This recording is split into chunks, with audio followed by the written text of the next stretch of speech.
사도신경으로 신앙 고백 드리시겠습니다. 전능하사 천지를 만드신 하나님 아버지를 내가 믿사오며 그 외아들 우리 주 예수 그리스도를 믿사오니 이는 성령으로 잉태하사 동정녀 마리아에게 죽으시고 본디오 빌라도에게 고난을 받으사 십자가에 못 박혀 죽으시고 장사한 지 사흘 만에 죽은 자 가운데서 다시 살아나시며 하늘에 오르사 전능하신 하나님 우편에 앉아 계시다가 저리로서 산자와 죽은 자를 심판하러 오시리라.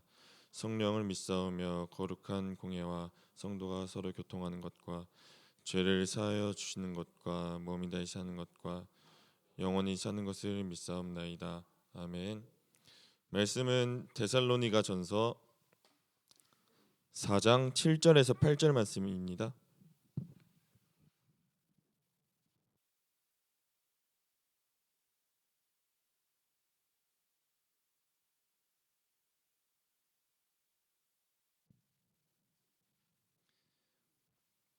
데살로니가 전서 4장 7절에서 8절 말씀입니다.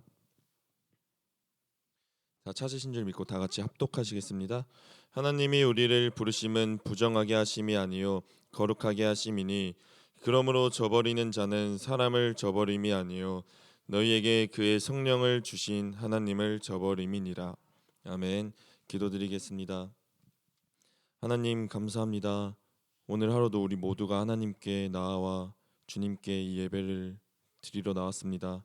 하나님, 우리가 드리는 이 예배는 영적 제사이오니 우리들의 심령을 주님 앞에 가지고 나와 하나님 앞에 불살라 하나님께서 보시기에 아름답고 하나님이 흠양하실 수 있는 영적 제사를 드리게 하여 주옵소서. 하나님께서 기뻐하시는 예배를 드리기 위하여 우리가 이 세상을 살아가면서 가지고 있었던 죄악들, 근심들, 그 모든 것들 다 내려놓고 하나님 앞에 깨끗하게 나아올 수 있게 하여 주옵소서. 예수님의 이름으로 기도드렸습니다. 아멘. 어저께 예배가 끝나고 이제 저희 교회에 3명의 간사님이 계셔요. 제가 당회장 목사님께 농담식으로 말씀드렸는데 목사님 저희 교회 3명의 간사가 있는데 아세요? 첫 번째 차량 간사라고 추 간사님이 계시고요. 추세민 간사님. 그리고 두 번째는 찬양 간사님이라고 이 간사님이라고 이선행 간사님이 있고 그다음에 세 번째는 교회 잡일을 다 한다고 해서 잡간사님이라고 김 간사님, 김다성 간사님이 계셔요. 이렇게 농담을 했었는데 그 저희 추 간사님과 어저께 차량 봉사를 같이 하고 돌아오는 길에 같이 찬송을 열심히 불렀어요. 찬송을 열심히 불렀는데 갑자기 이제 추세민 형제님이 형, 우린 왜 이렇게 노래를 못 부를까 이러는 거예요. 그래서 제가 세민이한테 야 세민아, 하나님이 5달란트를 준 사람이 있고 3달란트를 준 사람이 있다. 5달란트인 사람이 4달란트만 맺었으면은 주인한테 혼났을 거고 3달란트를 받은 사람이 2달란트만 냈으면은 주인한테 혼났을 거다. 우리가 받은 달란트, 그 달란트가 영어로 이제 탤런트가 재능이란 뜻이잖아요. 그 탤런트 어원이 달란트에서 나왔잖아요. 우리가 가진 그 재능, 하나님께 받은 재능으로 최선을 다해서 드리면 된다. 이렇게 말을 했었는데 저희 이제 월요일 날에 조 목사님께서 특성을 너무나도 아름답게 해주셨고 또 어저께 이 목사님께서도 특성을 너무 멋있게 해주셨잖아요. 우리 전 목사님도 노래를 되게 잘 부르시고 전 목사님, 이 목사님, 조 목사님 저도 언젠간 잘 부르게 될 줄 믿습니다. 하여간 이렇게 특성을 저희가 요즘 연습하고 있는데 특성으로 생각을 해봤어요. 특성을 하는데 가장 필요한 게 무엇일까? 첫 번째는 좀 도전을 하려는 그 자세가 중요하지 않을까. 그리고 그 도전하려는 자세가 있으려면 용기가 있어야 될 것이고 그 용기만 있다고 끝날 게 아니라 그 우리 동아가 특성을 부르는 걸 봤는데 첫 번째 특성을 볼 때 우리 이선행 간사님께 열심히 트레이닝을 받더니 정말 멋있고 너무 은혜롭게 불렀었어요. 근데 영시 예배 때 갑자기 딱 시키니까 그때는 너무 아쉬운 부분이 조금 있었는데 동아가 연습을 자기가 너무 안 해서 그렇게 됐다 이렇게 말했었는데 또 도전, 용기, 그 다음 또 중요한 건 뭐 연습? 하나님 안에서 믿음을 가진 우리들이 믿음 안에서는 용기가 있어야 되고 그에 못지않게 또 연습하려는 자세. 요즘 우리가 항상 그 다 같이 프로젝트 활동하고 계시잖아요. 그 모든 것들이 하나님 앞에 훈련하는 것들, 그리고 또 이번에 이 목사님이 또 말씀해 주셨던 그 태도, 이것 또한 우리가 연습을 하고 훈련을 해야지만 얻을 수 있는 이 태도인데, 오늘은 이 훈련에 관해서 저도 조심스럽게 한번 말을 해보려고 합니다. 오늘 저희가 읽은 데살로니가 전서가 쓰여진 배경은, 데살로니가라는 도시는 그 당시 지금 현재 터키 이스탄불 쪽에 위치해 있는 도시인데, 이 당시에 로마와 소아시아 지역 사이에 있는 큰 도시 중에 하나였어요. 그래서 이 데살로니가 도시 안에는 수많은 헬라인들이 살고 있었는데, 이 많은 외국인들이 모이면 모일수록 그쪽에는 또 사업을 하러 또 가는 사람들이 많지 않습니까? 그래서 유대인의 자본이 있는 사람들, 그런 사람들이 많이 올라갔어요. 그리고 그런 데살로니가 안에 유대인들이 자리를 잡기 시작하자 자연스럽게 회당이 생기게 됐고, 그 회당 안에서 우리가 잘 아는 사도 바울이 가서 한 불과 두세 번 정도밖에 강연을 못했어요. 사도 바울이 불과 두 번, 세 번 정도 설교를 하자 급격히 많은 사람들이 사도 바울을 따르는 모습을 보고, 유대인들이 사도 바울이 가르치는 교리는 잘못된 것이다, 예수님의 재림은 잘못된 것이다 하고 사도 바울을 죽이려고 해서 사도 바울이 그 데살로니가를 떠나 고린도를 가게 돼요. 그리고 그 고린도에 있을 때 데살로니가에 있었던 교인들이 너무 걱정돼서 디모데를 보냈었는데, 그 디모데를 통해서 소식을 전해 듣고, 그리고 고린도에서 데살로니가 전서를 쓰게 됩니다. 데살로니가 교인들이 상대적으로 다른 교회들에 비해 사도 바울이나 뭐 다른 사도들에 의해 많은 교육을 받지 못한 터라 많은 가르침들, 뭐 이런 것들이 훈련, 트레이닝 이런 것들이 상대적으로 다른 교회에 비해 부족했어요. 그리고 데살로니가 교인들이 그만큼 신앙적 지식도 잘 몰라서 디모데를 통해서 사도 바울이 알게 됐을 때, 예수님의 재림, 그러면 인간은 죽고 나서 어떻게 부활하게 되는 거고 어떻게 휴거를 하게 되는 것이고, 예수님이 오시기 전에 죽었던 사람들은 어떻게 되는 거예요? 이런 질문들에 대한 답이 데살로니가 전서에 나와 있어요. 그러면서 동시에 데살로니가 전서에 그에 대한 답을 적어주면서 데살로니가 교인들에게 어떻게 살아가야 되는지를 말을 해줘요. 오늘 저희가 읽은 말씀 4장 7절이 하나님이 우리를 부르시면 부정하게 하심이 아니요 거룩하게 하심이니 라고 나와 있는데, 3절에 첫 번째로 보면은 하나님의 뜻은 이것이니 너희의 거룩함이라 이렇게 말이 나와 있어요. 사도 바울이 데살로니가 교인들에게 가장 강조했던 거는 바로 거룩함이었어요. 거룩함을 얻으려면 여기서 무엇을 경계해야 되는지 저희가 살펴볼 텐데, 3절에 이어서 후반부를 보면 너희의 거룩함이라 곧 음란을 버리고 라고 나와 있어요. 거룩함을 가지려면 사도 바울이 첫 번째로 우리가 경계해야 될 것은 바로 음란함이라고 말을 해요.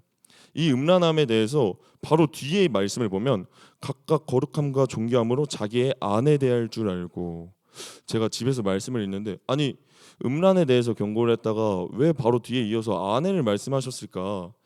물론 부부 사이에 그런 관계들, 그런 사람들에게 하신 말씀이 있을 수도 있겠지만 너무 뜬금없이 튀어나온 건 아닌가 해가지고 이제 킹 제임스 버전을 봤는데, 거기에 영어로 his vessel, 그러니까 vessel, 선박, 배, 그릇 이런 뜻으로 나와 있고, 그리고 또 다른 번역본에 보면은 이제 his one body, 그의 몸이라고 나와 있어요. 그래서 우리가 개역 개정, 개역 한글로 오기 전에 가장 첫 번째 번역을 보면 그 너희의 자기의 아내 대할 줄이 아니라 자기의 그릇을 대할 줄 알고라고 나와 있어요. 음란함을 우리가 이성적인 존재, 이성과의 관계도 맞지만 그것뿐만 아니라 우리의 몸을 말하고 있는 거예요. 우리의 그릇. 우리가 뭐 흔히 세상 사람들이 말하는 뒤에 말씀들 보면 이방인과 같이 세욕을 따르지 말라고 했는데, 그러한 세욕도 당연히 포함될 것이고, 그리고 또 게으름도 포함될 것이고, 집안에서 하나님을 떠나 다른 죄악들을 섬기는 그 모든 것, 그 음란함에 대해서 첫 번째로 경계를 하고 있어요. 그리고 두 번째 6절에 보면 이 일에 분수를 넘어서 형제를 해하지 말라라고 나와 있어요. 두 번째는 바로 혈기를 말하고 있어요. 거룩한 사람이 되려면 첫 번째로 음란, 두 번째로 혈기, 이 가장 베이스적인 것들을 사도 바울이 말을 하고 있는데, 또 이 거룩한 사람이 아니더라도 할 수 있는 말이 나와 있어요. 9절에 보면은 형제 사랑에 관하여는 너희에게 쓸 것이 없음은 너희들 자신이 하나님의 가르치심을 받아 서로 사랑함이라 라고 나와 있어요. 데살로니가 교인들은 바울이 가서 2번 정도의 그 강연을 하기 이전부터 이미 서로 사이가 돈독했던 거예요. 그래서 형제 사랑에 관해서는 사도 바울이 더 이상의 뭐 말을 할 필요가 없을 정도로 너네가 잘하고 있다 이렇게 말해요. 그 말은 저희가 다르게 생각을 해보면 거룩함에 대해서 권고를 하고 있는데 형제 사랑은 괜찮다고 말하는 걸 보면 거룩한 사람이 아니더라도 형제 사랑은 잘하는 사람이 있단 말이에요.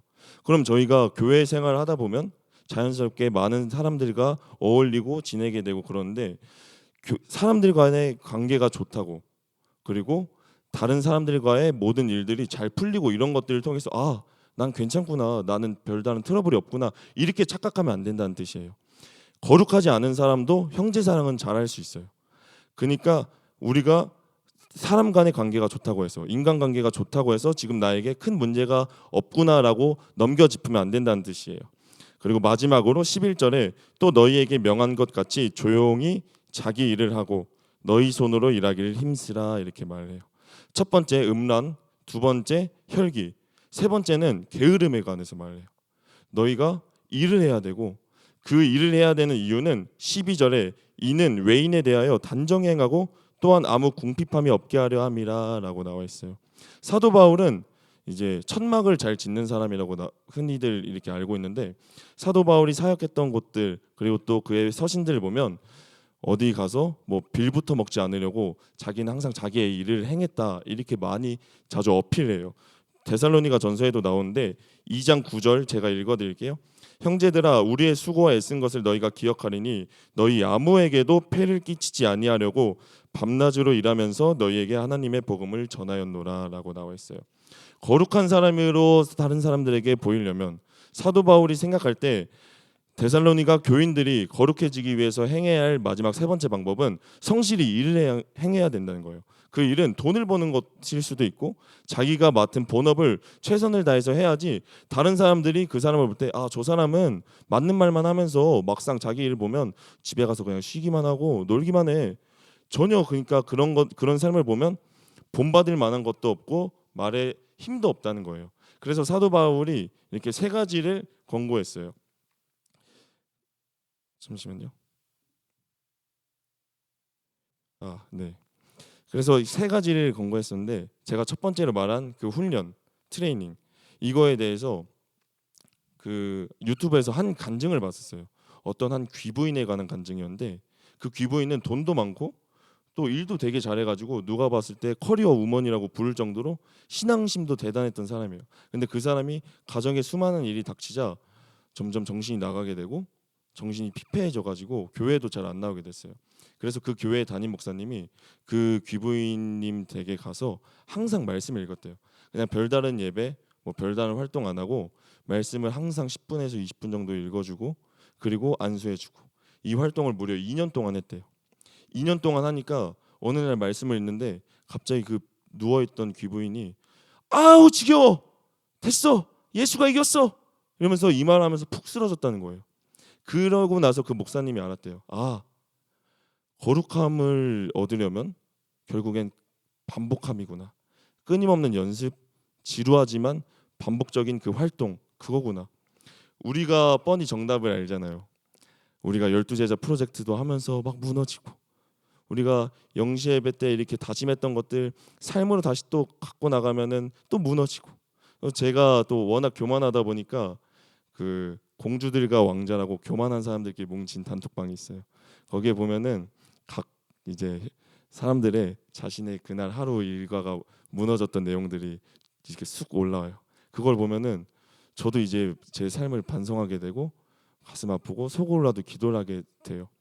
아, 하나님 결국에는 그 뻔히 아는 그 연습 그 훈련이 없어서 무너지는 건데 이 음란함 그리고 혈기방자함 그리고 순간순간 올라오는 이 게으름들 무지함 어떤 상황에서 누가 나한테 건면을 해줬을 때 좋은 말을 해줬을 때 그냥 맞지 이렇게 인정하면 되는데 풀쑥 튀어나오는 내 자존심 이런 것들이 왜 이렇게 안 고쳐질까요? 그러한 데살로니가 교인들에게 사도 바울이 말한 가장 기본적인 거 음란 혈기 게으름 저희가 그 나머지 것들도 가장 주의하고 조심하고 열심히 바뀌어 나가야겠지만, 오늘은 그 사도 바울이 신앙이 아직 자리 잡히기 전인 데살로니가 교인들, 그 사람들에게 말했던 그 세 가지만큼은 저희가 꼭 기억해야 될 줄 믿습니다. 그러므로 저희가 음란을 버리고 하나님 앞에 거룩할 수 있도록, 혈기를 버리고 거룩할 수 있도록, 게으름을 버리고 거룩할 수 있는 우리 모두가 되길 기도하겠습니다. 하나님 감사합니다. 데살로니가 교인들이 다른 교인들에 비해 상대적으로 다른 사도들에 의해 가르침을 받을 시간이 많이 적은 그들에게 사도 바울은 세 가지를 조언했습니다. 첫 번째는 음란에 대한 권고였고, 두 번째는 혈기, 세 번째는 게으름에 대한 권고였습니다. 하나님, 거룩하지 않은 사람도 충분히 형제 사랑을 할 수 있다고 이 말씀에 나와 있는데, 우리가 사람들과의 지내는 그 관계들 속에서 트러블이 없다는 이유로 우리의 삶이 괜찮다고 간과하고 쉽게 넘겨짚고 넘어가는 삶이 되지 않게 하여 주옵소서.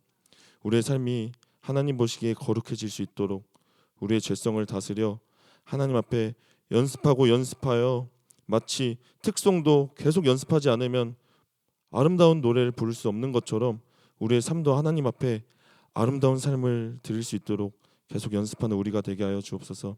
예수님의 이름으로 기도드렸습니다. 아멘. 하늘에 계신 우리 아버지여, 이름이 거룩히 여김을 받으시오며 나라의 임하옵시며 뜻이 하늘에서 이루어진 것 같이 땅에서도 이루어지이다. 오늘날 우리에게 일용할 양식을 주옵시고, 우리가 우리에게 죄 지은 자를 사하여 준 것 같이 우리 죄를 사하여 주옵시고, 우리를 시험에 들게 하지 마옵시고 다만 악에서 구하옵소서. 대개 나라와 권세와 영광이 아버지께 영원히 있사옵나이다. 아멘.